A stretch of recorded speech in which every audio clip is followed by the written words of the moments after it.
Hello ladies and gentlemen, my name is RemovableSanity and today I am reviewing Demon's Tier Plus on the Xbox One.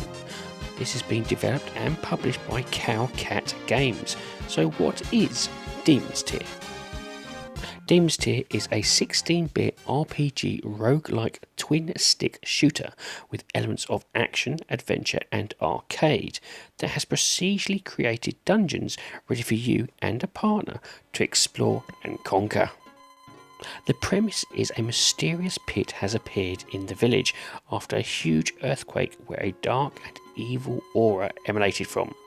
Has this got something to do with Thoskar, the hated king, whom, attracted by the sorceress and demonic rituals, turned himself into a dark and diabolical being? It's up to you and your party to find out. The game boasts 8 different heroes with unique abilities to which to choose from, a co-op mode to help clear out those procedurally created dungeons, and a huge number of character-specific items and weapons. And this leads me on to the gameplay. You start your journey as an unknown knight asked to look into the pit which has appeared, and it is this little intro which introduces you to the basics of the gameplay as you'll make your way to the village. I say make your way, as really is only one small area prior to entering. Once done, you then enter the village, which is basically your home base, and enter the inn where the story unfolds. Here is also where you can swap characters and see what unique traits and special abilities they have. However, you have to unlock them first before you can play as them. This is done with D tokens, which you'll pick up in the pit from fallen enemies. These are priceless as they are the game's main source of currency, and in turn the only way to permanently unlock new characters, weapons and items, which you will need to do to help you progress on your journey. The rest of the village's buildings, the shop and the blacksmith, are locked off until you have entered the pit a few times and gained some D tokens. This shop will be your main source to buy items such as rope, health and skeleton keys, which you will need in equal measure, whilst the blacksmith will be where you can unlock new weapons if you have found the scroll detailing it. Now, the game's control system is simple enough, with your left stick is used for movement and your right to direct the fire of your current weapon. Your X button lets you use special ability after the appropriate time to regenerate, whilst Y lets you cycle through your items you've chosen to take with you. Once in the pit, you'll be given a task in which you have to complete before the on-screen countdown hits 0, and then escape through the trapdoor to the next level. Failure to do this in the given time, and the Reaper will appear and chase you around the level, severely damaging you should you come in contact with him. There is no on-screen map, and you can only access a basic map from the pause menu, which means you need to pay careful attention on where you are should you complete the task at hand but find yourself pinned up against a dead end with the Reaper closing in on you. One thing the pause menu map does do, however, is highlight the area you have already covered, so regular pausing to see where you are is recommended. Once you have completed the mission, you then escape through the hatch and are given the option to use any gold you have picked up during your run to level up the stats of your character. Now, do note these buffs are not permanent, and should you die or leave the pit, you will revert back to your basic stats. Speaking of death, when you die, you don't only lose your stats, you also lose all gained gold and D coins. Now, this could seem a bit harsh, but you do get the opportunity to recover them by picking up your spirit in the following run. However, the best way by far is to watch your health carefully, and should it get too low, quickly use your rope, which will take you directly back to the village. This is where the risk versus reward comes into play, as do you push your luck and continue and risk losing everything, or call it quits, bank your coin and restart the whole run again. As you progress through the levels, fighting all manner of monsters, warlocks and creepy things, you will need to pick up as much gold as possible in order to purchase buffs. These are scattered generally around the level, but also in chests, which can simply be unlocked by pressing A. This for me, however, broke the flow of combat, and personally would prefer it for you to automatically open as you get near the chest. Speaking of chests, there's also one chest per level you cannot open without getting a gold key, and this is by killing the hardest enemy on the level. Once you have done this, you'll be treated to a rune, which in turn buffs your basic stats heavily. Another nice feature is the ability to pick up NPC companions found locked in cages who will fight alongside you as long as you're alive.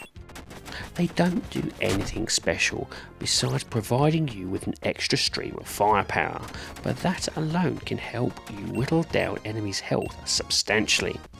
You only get one per zone, and can only get them by using a silver key which you have purchased from the shop, so keeping a few of these keys on you is well worth the coin. Once you've completed 2 levels, you are treated to a boss fight before moving on to the next zone. These battles themselves are tough, and remembering you only have 1 life ramps up the battle's stress even more. This is also where having an NPC companion really helps, as this can reduce the time to killing said boss's health bar dramatically. Gameplays wise, this has a strong Gauntlet feel to it, with a nice RPG overlay. I thoroughly enjoyed making my way through the levels, killing all manner of enemies around me in order to buff up my chosen character. And because the dungeons are procedurally created, it never felt old or stale, which is no easy task. The local cop is another nice touch to an already fun and enjoyable experience. So what about the graphics? The game's art style is a lovely 16-bit look that ties in well with the gameplay and has a lovely retro feel about it that, as stated earlier, heavily reminds me of Gauntlet. When the story is being told, it flips to a much more anime style flavour, still in pixel art form, that gives your characters much more of a visual impact than the general gameplay sprites alone can do justice to. Enemy design is varied and visually sharp, and ties in well with the different dungeon styles on offer. Level design is based on procedurally generated tiles, which keeps things fresh and ensures that you're always entering somewhere visually new to some degree. There is some nice visual options as well for you to play around with, which includes a full screen mode, CRT view, a high resolution mode, and even 3 overlay options that change the HUD's graphics placement. And now on to the sound. The sound exactly how a 16-bit game should be, with it giving off the perfect pixel-like sound quality that helps keep you pumped up when progressing forward. Explosions, general hits from various weapons, and mood setting is all done very well and provides a nice weight behind them. Now, there is no voice acting in the game, as the developers have chosen to tell a pretty good story via text. Regardless, this doesn't hinder the game's experience at all, and listening to the game's music through a nice pair of gaming headphones, for me at least, was the best experience. And this leads me on to the rating of the game. Now, I rate games in order of avoid, on sale, great purchase, and must own. My rating for Demon's Tier Plus is a great purchase. This well-priced pixel art inspired twin stick shooter is fun, enjoyable, and does enough to warrant you to keep going back again and again with its varied dungeons, good story, and enjoyable combat. The game is currently priced on Xbox at £8.39, or approximately $10, and depending on your skill and patience, would give you about 6 to 10 hours worth of gameplay to potentially clear the story. With a local co-op mode, procedurally generated levels, 8 characters to collect, and 3 difficulty tiers, you could easily add another 40 hours on. The developer clearly understands pixel art games and twin stick shooters, and really any fan of those should have this in their collection. Well, ladies and gentlemen, that's it. I do hope you like this review, and if you do, please like, share and subscribe if you so wish. And if you would like to put some notes or even just a comment in the comment section, I do like reading them. Anyway, have a great time gaming, and I'll see you all again soon.